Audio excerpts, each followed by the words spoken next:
लोग जीते जी माँ को रोटी नहीं देते, पिता को रोटी नहीं देते, और मरने के बाद लोगों को 12 दिन तक भोजन करवाते हैं। बहुत से लोग हमने ऐसे देखे हैं, जीते जी माँ बाप को रोटी नहीं देते हैं और मरने के बाद दिखावा करने के लिए 12 दिन तक लोगों को भोजन करवाते हैं। हमने ऐसे लोग भी देखे हैं जो जीते जी माता पिता को गोली तक नहीं, दवाई तक नहीं देते हैं, दवा भी नहीं देते हैं, और मरने के पीछे उसके नाम से झूठा हॉस्पिटल खुलवा देते हैं। अरे तेरा माँ बाप दवाई के बगैर मर गए। बहुत से ऐसे लोग हैं जो अपने माँ बाप को एक गिलास पानी भी नहीं पिलाते हैं और मरने के बाद उसके पीछे प्याऊ खुलवाते हैं। क्या यार स्थिति है। और मरने के बाद, मरने से जीव जिंदे हैं आपके माँ बाप, तब तो 1 रुपया कई लोग नहीं देते हैं कि नहीं क्या जरूरत है तेरे को, और मरने के बाद फिर पैसे उछालते हैं। और जीते जी लोग अपने माँ बाप को एक कपड़ा तक नहीं देते और मरने वाले लोगों को कंबल बांटते हैं। इसलिए हाथ जोड़ के विनती करूंगा मेरे बहन भाई, जैसा करोगे वैसा भरोगे। आज तुम जो कर रहे हो कल तेरे साथ वही होना है। एक पिता पुत्र थे,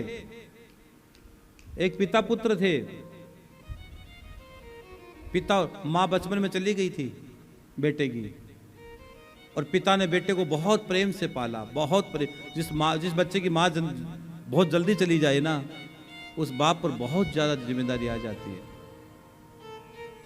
उस बेटे को पिता ने अपने सर्वस्व त्याग कर, सब कुछ सौंप कर पाला अपने बेटे को, और खूब बेटे को बड़ा कर दिया, बेटे को पढ़ा लिखा दिया। उसने अपने खून का एक एक कतरा दे देकर अपने बेटे को पढ़ा दिया। गरीब था बाप, इतना गरीब था कि पूछो मत, लेकिन फिर भी उसने अपने बेटे को तो पढ़ाया। माता पिता कहते बेटा हम तो नहीं पढ़े, लेकिन तू तो पढ़। माता पिता खुद भूखे रह जाते हैं, अपने बेटे को भूखा नहीं रखते। सुदामा के घर में कुछ भी नहीं था, लेकिन सुदामा अपने बच्चों को तो खिलाता ही था, यार तुम तो खा लो, हम तो भले ही पानी पीकर सो जाते हैं। अरे सुदामा, कुछ भांड में बचता ही नहीं था सुदामा की पत्नी के लिए। तो सुदामा ने कहा देवी तू खाई? हाँ मैंने खा लिया। अरे इसमें है अभी कुछ नहीं था, भांड खाली पड़ा है, एक चावल का दाना भी नहीं है। लेकिन सुदामा की पत्नी कहती है मैंने भर पेट भोजन कर लिया। अगर बच्चों के सामने ये कह दूंगी कि मैंने भोजन नहीं किया, तो मन में क्या होगा, मन में क्या होगा। तो भैया माता पिता तो अपने पेट पर पूरी पेट के गांठ बांध कर माता पिता अपने बच्चों को पढ़ाते हैं। तो उसने, माँ तो बचपन में चली गई, उस पिता ने अपने बेटे को खूब पढ़ाया। बहुत गरीब था, बहुत ज्यादा गरीब था, पढ़ा दिया। और बेटे की शादी हो गई, और शादी होने के बाद भैया वक्त ने पलटी मारी। उसके जो घरवाली आई उसने कह दिया या तो तेरा बाप रहेगा या मैं रहूंगी, निर्णय कर ले कौन रहेगा। अब क्या करे आदमी, तो या तो तेरा बाप रहेगा या मैं रहूंगी, निर्णय कर ले। उसने कहा मेरा बाप तो रहे न रहे, तू तो रहेगी देवी, तू तो रहेगी। अब आदमी कैसे घूम जाता है। और उसने एक दिन अपने पिता के सामने कहा पिताजी सुनो, अब मैं क्या करूं, मजबूर हो गया हूं। मेरे ये रोज झगड़ा होता है, रोज हमारे घर में झगड़ा होने लगा आपको लेकर। पिताजी एक काम करो, मैं आपको वृद्धाश्रम छोड़ के आता हूं। पिताजी मैं आपको वृद्धाश्रम छोड़ के आता हूं, मैंने पूरी वृद्धाश्रम में व्यवस्था कर दी है, आपको कोई तकलीफ नहीं होगी पिताजी, लेकिन मैं मजबूर हूं, मैं क्या करूं। पिता ने कहा कोई बात नहीं बेटा, जिसमें तेरी खुशी। माँ बाप तो ये कहते भी तू खुश रहे, तेरी खुशी, चलो मैं वृद्धाश्रम चला जाता हूं।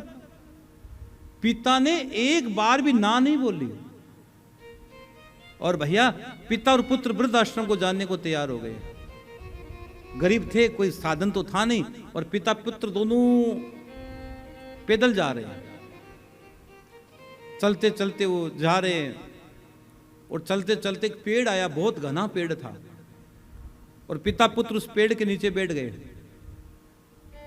और पिता और पुत्र जैसे उस पेड़ के नीचे बैठे, और उसी समय पता नहीं पिता को क्या हुआ, पिता जोर जोर से रोने लगा। पिता सिंगाड़ मार मार के रोने लगा, इतने आंखों से आंसू गिरने लगे।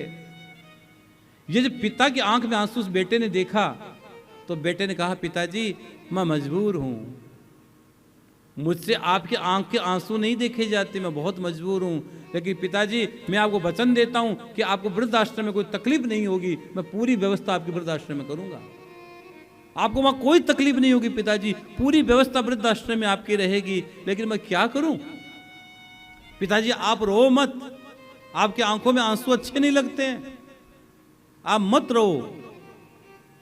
ये जब बेटे ने कहा तो पिता और जोर से रोने लगा। उसने कहा पिताजी मैं क्या करूं, घर जाऊं तो समस्या, अब मैं मजबूर हूं, मैं चाहूं बताओ क्या करूं। तो पता है पिता ने कहा बेटा मैं इसलिए नहीं रो रहा हूं कि तुम मुझे वृद्धाश्रम छोड़ के आ रहा है, मुझे मेरे पुराने समय की याद आ गई। इसी पेड़ के नीचे मैं और मेरा पिता बैठा था, मैं मेरे पिता को वृद्धाश्रम छोड़ के आया था, इसी पेड़ के नीचे बैठा था, आज वो समय वापस घूम के आ गया कि आज मेरे को वृद्धाश्रम जाना पड़ रहा है, मेरे को वृद्धाश्रम जाना पड़ रहा है। बेटे ने जब ये सुना कि मेरे दादा भी वृद्धाश्रम मेरे पिता छोड़ के आया था और आज मैं पिता को छोड़ दूंगा तो कल मेरा बेटा भी मुझे वृद्धाश्रम जरूर छोड़ेगा, इसलिए उसने कहा पिताजी कुछ भी हो जाए मैं जिंदगी में सब कुछ दाम पे लगा दूंगा, लेकिन आपको वृद्धाश्रम नहीं छोड़ूंगा। पिता को वापस लेके घर आ गए। हाँ, इसलिए वक्त घूम के आता है, वक्त निश्चित घूम के आता है मेरे बहन भाई, वक्त पलटी मारता है, वक्त घूम के आता है, इसलिए सावधान रहो, सावधान रहो। अपने माता पिता के प्रति निष्ठा रखो, सेवा रखो, त्याग रखो, सब कुछ मिल जाएगा। जब तक है ना वो, तब तो दुनिया का सबसे बड़ा आदमी है। जिस दिन वो चले जाओगे तुम बहुत रोओगे, तुम बहुत रोओगे। जब एक माँ बाप होता है ना जीवन में सब कुछ होता है, बेटे का ताज होता है पिता तो यार, एक माँ, लेकिन उस माँ का ऋण कौन उतारे, उस पिता का ऋण कौन उतारे। जब तुम चले जाओगे सोचेंगे हमने क्या खोया और क्या पाया। हाँ, जब माता पिता चले जाते तब पता लगता है क्या चला गया, हमारा सब संसार चला गया, हमारा संसार उजड़ गया। इसलिए आपसे मेरी विनती है, जीवन में सब कष्ट सह लेना, कोई परेशानी आए तो झेल जाना, लेकिन माँ बाप की आंखों में आंसू ना आने पाए। एक बात बोलूं, तेरी पत्नी सो जाती है घर में, लेकिन तेरी माँ जब तक नहीं सोती जब तक नहीं आता है। ध्यान रखना, रात को तू 12 बजे बाहर से आया होगा, 1 बजे आया होगा, पत्नी ने दरवाजा खोला या नहीं खोला मुझे नहीं पता, लेकिन तेरी माँ तेरे लिए दरवाजा जरूर खोलती है। माँ को जब तक नींद नहीं आती है जब तक तू घर के अंदर नहीं आ जाता है। पत्नी बच्चे दरवाजा खोले नहीं खोले मुझे नहीं पता है, लेकिन तेरी माँ तब तक नहीं सोती है जब तक तू आ नहीं जाता, और आने के बाद बोलेगी तू आ गया, कि हाँ माँ मैं आ गया, अब माँ प्रसन्न से सोती है कि मेरा बेटा आ गया। तो माँ और बेटे का तो भाव अलग होता है।